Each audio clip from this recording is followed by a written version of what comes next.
evening, everyone. Welcome back once again to Vicious Rants, and of course I'm your host, your YouTube messiah and often imitated, never duplicated superstar Tim Vicious, and we are going over this week's Raw. It was in Birmingham, Alabama. You know, so overall score on the show, I thought the show itself was actually kind of decent. Crowd, not so much. You know, the crowd honestly looked like you needed to get a defibrillator for that crowd, because they were just like that for a good bit, you know. Now, show started off with the god of violence and retribution, Brock Lesnar, along with my savior, Paul E. Dangerously, Paul Heyman himself, coming out, talking about on how Brock is going to take Reigns and Ambrose to Suplex City, how he's going to go to WrestleMania, and how he's going to destroy Triple H, the billion-dollar trophy husband. All of that. How he's just going to wind up taking out everyone and anyone in front of him, basically. And, you know, honestly, and the way Paul sells Brock is amazing, because he brings up one key factor that automatically puts Brock over any other opponent that he's facing in there. And it is the simple sentence of, he is the most decorated combat athlete in WWE. And that makes sense because, and brought it up a bazillion times before, I'll bring it up again, look over Brock Lesnar's credentials. Not just the WWE, but we'll include them anyway.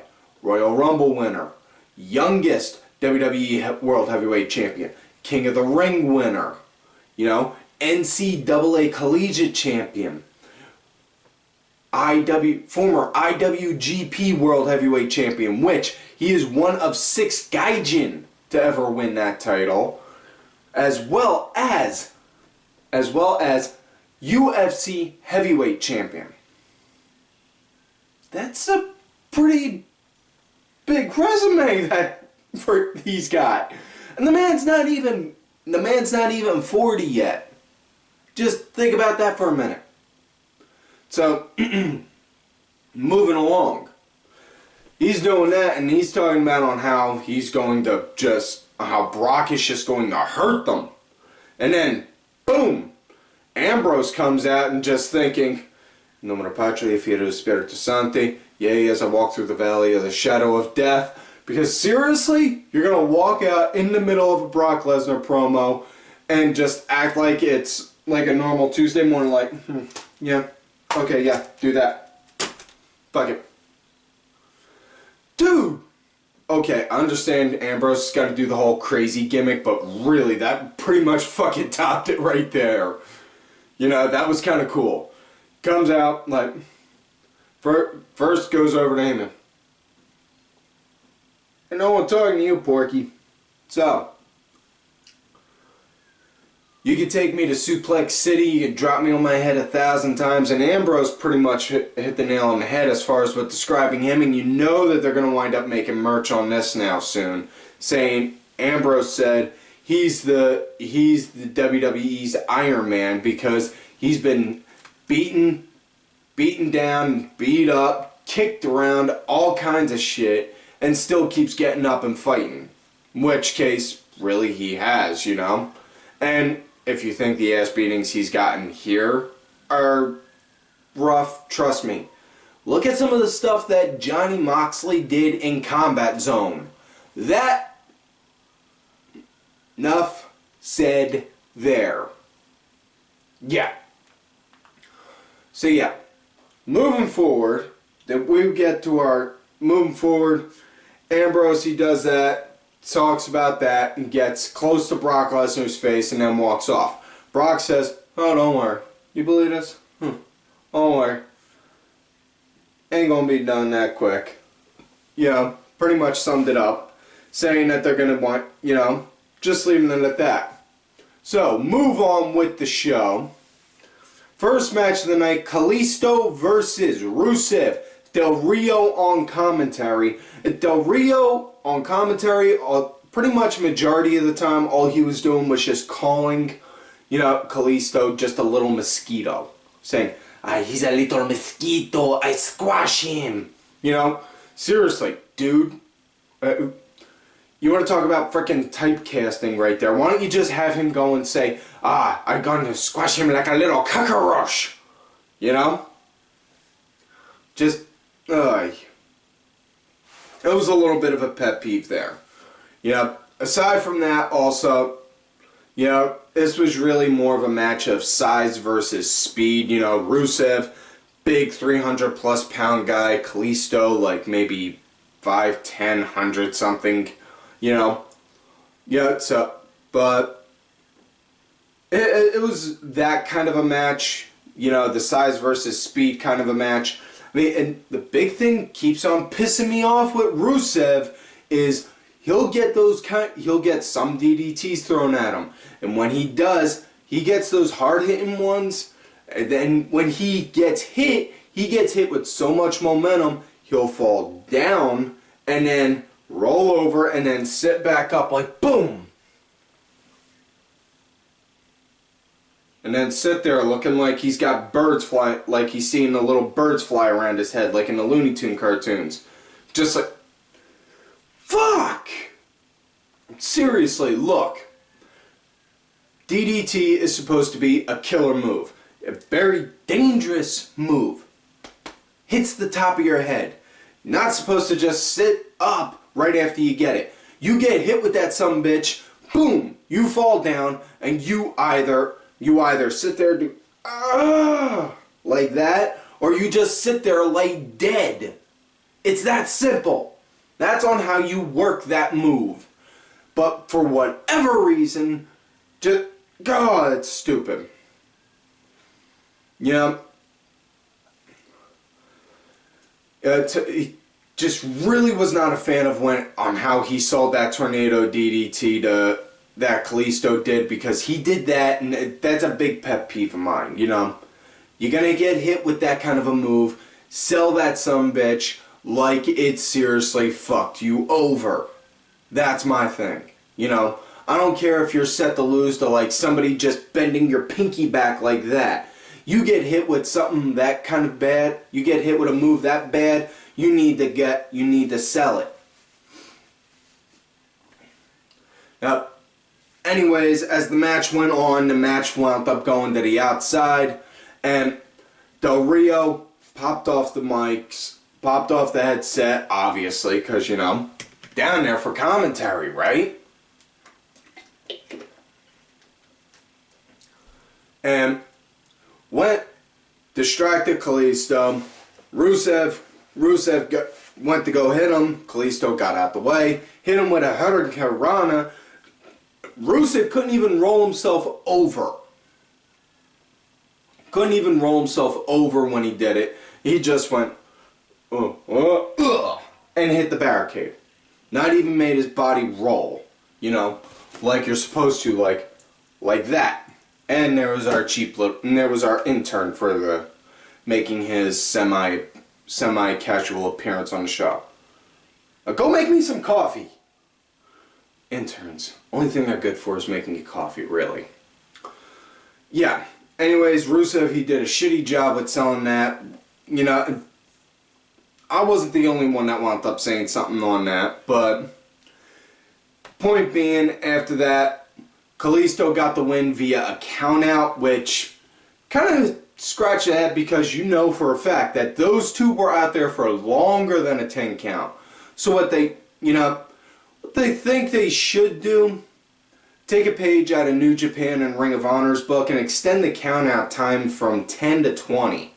Because really, it could give you time to work with, because you could say, okay, well, because we'll just say if Kalisto did hit that and, you know, and all that, then Rusev is down and he's having to extend the entire 20 count because because it was that hard of a hit and move instead of just 10 seconds. Because seriously, 10 seconds? But yeah, either way, that, and they also announced that the rematch between Del Rio and Kalisto is going to take place at Fastlane. More than likely, smart money is, my money on that is on Kalisto. Hopefully he wins, but more than likely, he's probably not going to, considering that they're going to have Sin Cara come back from his shoulder injury soon.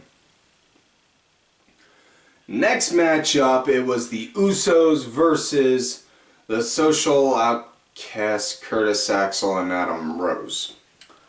But on the plus side, Twitter wound up having a whole bunch of fun for a hot 20 minutes because Lillian Garcia wound up announcing the Usos as Grammy Award winning. Because, you know, excuse me. Excuse me. Because we all know that when it comes to professional wrestling and receiving awards, the Grammys are not real awards. Okay. Moving forward. Honestly, that's about the most exciting part of that match right there. Because honestly, it was just an atypical Uso match. Super kick, super kick, super kick. Samoa, Samoa, super kicks, stink faces, super fly splash. Really, that was it. Yeah, that was really it. Not much else. The Usos, they don't do anything to give that wow factor. They need to do something different. Stop throwing out so many damn super kicks. Stop doing so many Samoan drops. Don't do super fly splashes or suicide dives. Throw down some old-fashioned wrestling kind of moves, Or even yet, y'all want to go and talk about on how you're Samoans, go and, why not, here's an odd concept, take a page out of your uncle's book and wrestle like the Wild Samoans, Appa and Sika. It's just an idea. Next match. Ooh. Oh man. I'm getting Montezuma's Revenge. It's gotta mean we're getting to... we're getting a women's match and it's got one of the Bellas. It's got Brie in it. Brie versus Charlotte, and yes, it's been confirmed. Brie mode does cause the same effect as Montezuma's Revenge. Yeah. Anyways, as far as with this match goes, it was, pretty okay. I mean, digging Charlotte's heel run. Still don't like the idea of Rick coming out all the time. Understand he's good for being a good heat seeker, but, if the powers that be did not see her work as a heel in NXT, y'all seriously need to be ashamed of yourselves, because that was freaking phenomenal, but either way, match started off right off bat. Charlotte just looked right over at Brie and was just like, hey, this look familiar? Doing like the push-ups like Nikki would do in mid-match. Just a taunt, which, spot on right there, spot on right there. Absolutely like that. I mean, like I said, it was really a mediocre back and forth kind of a match. Nothing really big or fancy. The only big thing you could honestly pick up from this match, more so than anything, was that they're going to wind up eventually making Brie a face because of the fact that her sister's out getting recovered from neck surgery, and people are going to wind up poking and ribbing and taking jabs at her because of it. Case in point, segment earlier before this match, Charlotte wound up saying to Brie that Nikki's now at home, stuck at home doing online shopping while she's gonna break her record. Okay. Yeah, but moving forward, match wound up coming to an end when Charlotte, she went to go do the figure 8, and Brie just straight up countered it into a roll-up, a la just like Ricky Steamboat did to Flair. You know? And if you don't know that, what I'm talking about with that match, again, shame. Moving forward now, next matchup, we got the biggest rematch of the century. Two titans of men in the world of professional wrestling going up against each other. It's giant versus giant. It is the rematch from the stairs match we had a few years ago. Big Show versus Erick Rowan, or not? Erick Rowan and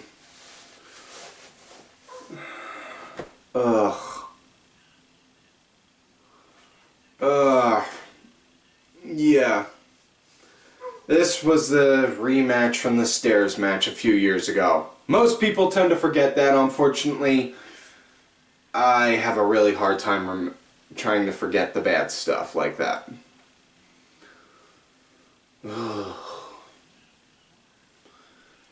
Yeah, anyways,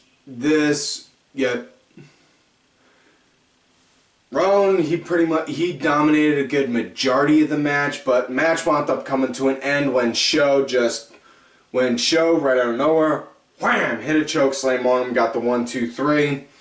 After that, though, the Wyatts did beat the rest of the Wyatt family. You know, Harper and Strowman. Bray Wyatt wasn't there. Neither was Bo, due to family reasons with the Rotunda family. Thoughts and prayers are with them on that. But they wound up beating the shit out of him, and now, from what it's looking like, it looks like that they're going to do Big Show versus possibly Strowman at Fastlane. And as much as many people would shit on this idea, honestly, I'm perfectly okay with this just because of one simple thing, and one thing only. It's not happening at Mania. Just let that sentence sink and simmer in for a minute. Whew. Good. Now, moving forward, next matchup we got Titus O'Neil versus Tyler Breeze. And Tyler, man, seriously, dude, that freaking outfit you had, what the flying hell? Did you go to like South Africa with a freaking dentist, catch a lion, gut it, skin it, and then like wear it to come on down? Because if not, it looks like something out of like a freaking Disney musical. Yeah. Anyways, as far as what this goes, yeah, right off bat, Titus just showed big power right off bat, you know, catching them, wham, wham, wham, hitting them like freaking Bam Bam from the Flintstones, you know, and then eventually, once Tyler caught in the corner, wham, got a good cheap shot in on the leg. Started working on that for a bit, you know, and it was good because Titus, he worked it good, you know, working one-legged. So he was literally being a one-legged man in an ass-kicking contest, you know, and eventually wound up hitting the Clash of the Titus on Tyler, got the 1, 2, 3. Now, a lot of people are bitching and whining about Tyler getting that dropping like a sack of rocks, and you know, which case can understand the guy is a hell of a talent, you know, given his work in NXT. But gotta consider a lot of things on this one. One, the gimmick itself. While that got over in NXT, the NXT fan base is a hell of a lot different than the main roster fan base, you know, and unfortunately sometimes they don't always see eye to eye. And two, you know, the man was, from what I've heard, he was expected to be able to work as good of a heel as Ziggler was when he was running hot as a heel, and unfortunately the crowd just didn't click with him. So before anyone goes and starts shitting on creative, in which case by all means you are more than rightfully able to do so, because I shit on them all the time on here.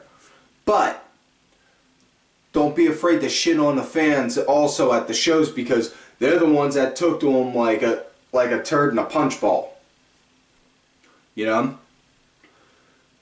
Now, with that said, moving forward, since I brought up Ziggler, that's one hell of a way to segue into the next match right here. Dolph Ziggler versus Kevin Owens. Rematch from last week. I know I didn't really talk about that match because that was the Rumble review, and we only talked about the Fallout Raw if it tied in with it, and that did not tie in with the pay-per-view.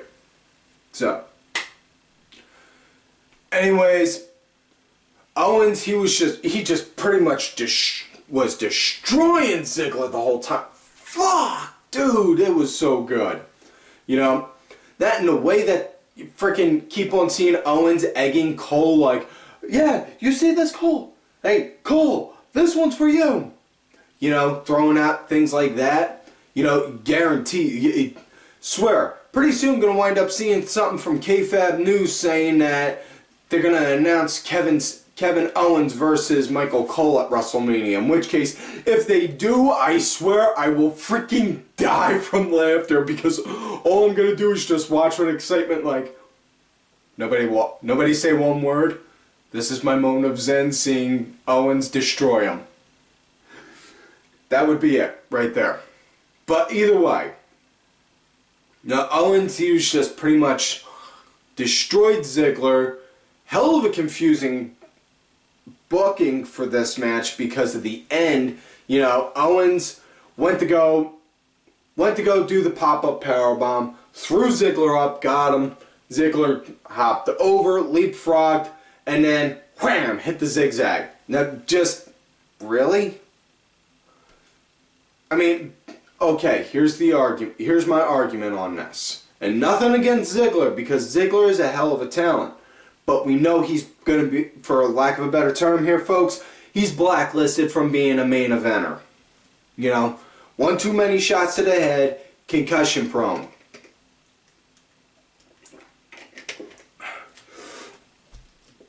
But you got a guy, Kevin Owens. Guy's a hell of a talent. Great athlete, you know, great athlete, clicks with the fans, you know, hell of a mic, works the mic like a freaking charm, you know, could put on spot-on matches with zero problem, you know. Pretty sure the guy could wrestle a wet paper bag and make the bag look good.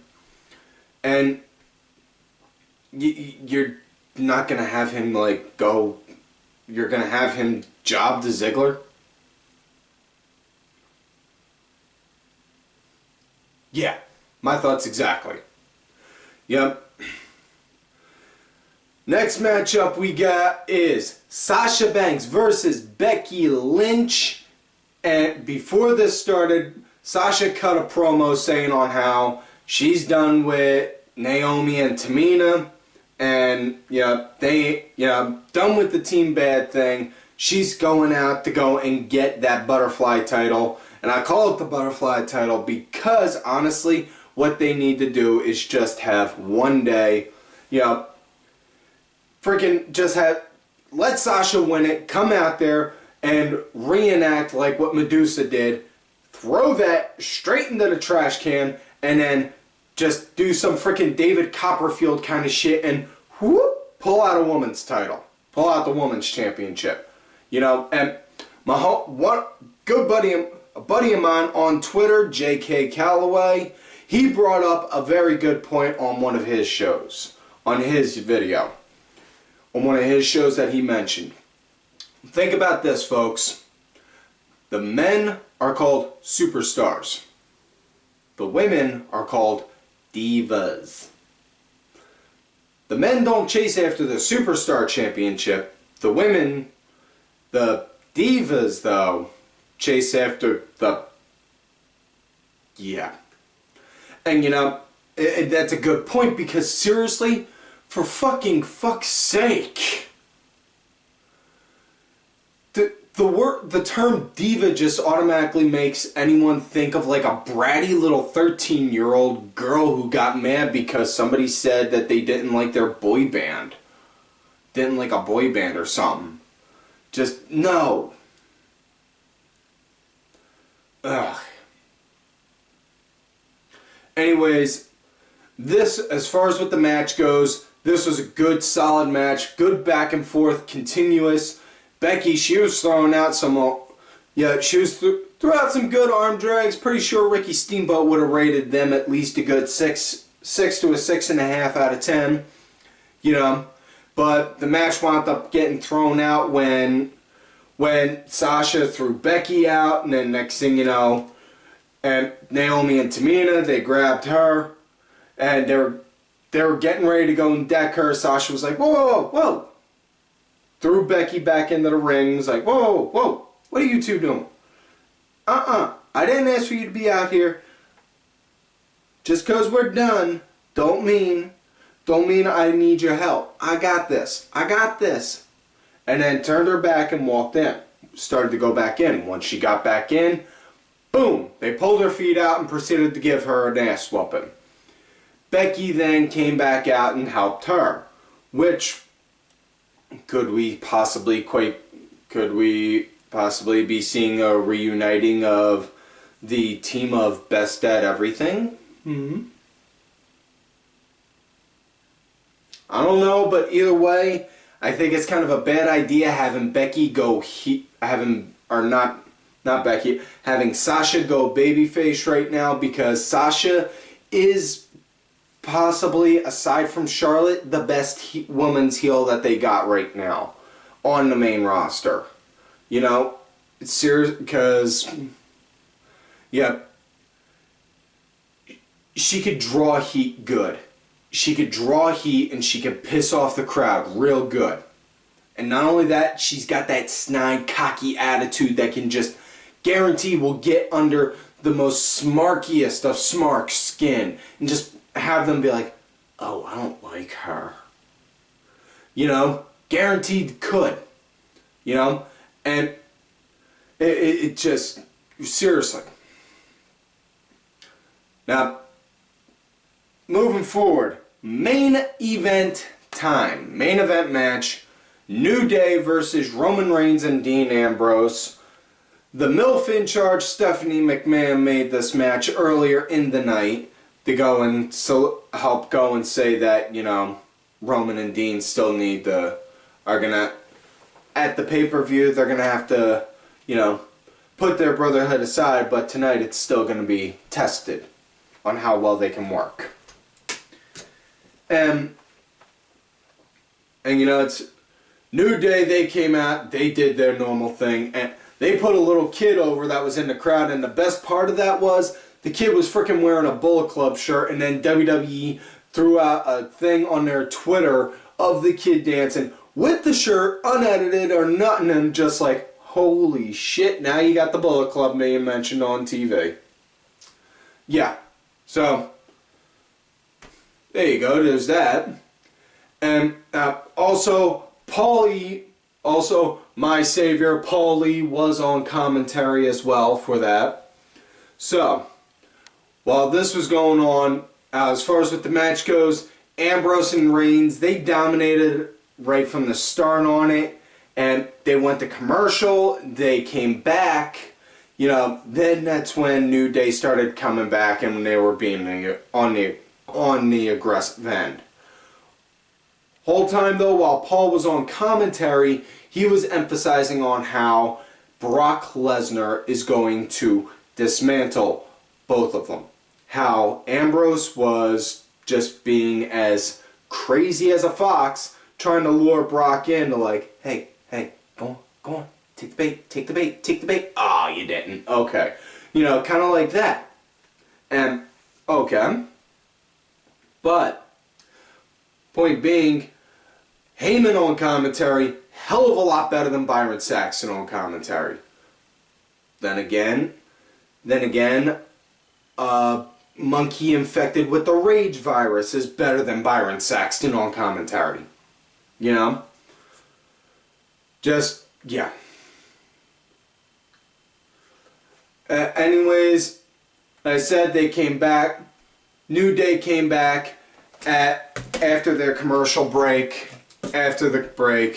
and they were going good, running hot and strong, and then next thing you know, Ambrose wound up getting a second win, got a hot tag in, and Roman came in, just cleared house, and then they wound up getting the win. Got the win when Dean tagged himself in, eventually brawled with Big E for a minute, and then hit Dirty Deeds on E, and then after the 1, 2, 3, Brock came out, and while Woods and Kofi had Roman on the outside, not Woods and Kofi, I'm sorry. Brain's kind of screwed up at the moment, sorry. While Roman was on the outside recouping from getting a belly-to-belly onto the table from Big E after that beatdown, you know, Brock came down, F5 to Ambrose, and then, boom, just walked off. So, he just came in, did an ass beating, dropped the mic, and left. Now, with that said, that is it for this week's show, folks. So, like all normal, do not forget to like the video, subscribe to the channel, go back, watch the other episodes. Look for me on Twitter at TimVicious. Make sure you also look for my backup account, Tim_Vicious. I'm also out there on that Facebook gimmick as Tim Ash. And folks, do not forget to follow all of these cool ass cats right here on Twitter. Vicky Earls, I am Danny Sunday, Axel Mulligan, Sunday Segway, Sinfully Sabrina, Cranky Asshole, Aaron_Deborah, my executive producer, Oliver Ben, who did provide the music for this week's episode. Make sure y'all check his music out. It's on iTunes, Spotify, Xbox. The information on that is in the description box. Just a Stupid Mark, as well as my client, Bronx Bitch Forever. And folks, as I always tell ya, you love me great, you hate me. Fuck yous.